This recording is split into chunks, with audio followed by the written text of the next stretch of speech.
Syederalun harga bahan bakar minyak atau BBM resmi turun jenis non-subsidi yakni Pertamax Turbo. Meski demikian, terjadi kenaikan harga pada BBM jenis solar non-subsidi yakni Dexlite dan Pertamax Dex.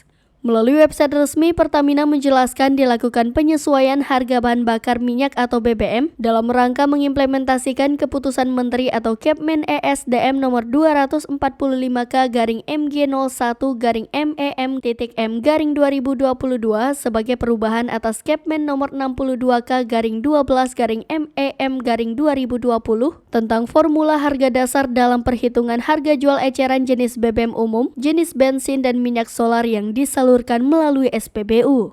Penyesuaian ini berlaku di seluruh wilayah di Indonesia. Berikut harga terbaru BBM di Aceh. Solar Rp6.800, Pertalite Rp10.000, Pertamax Rp13.900, Pertamax Turbo Rp14.300, Dexlite Rp18.000, Pertamina Dex Rp18.550.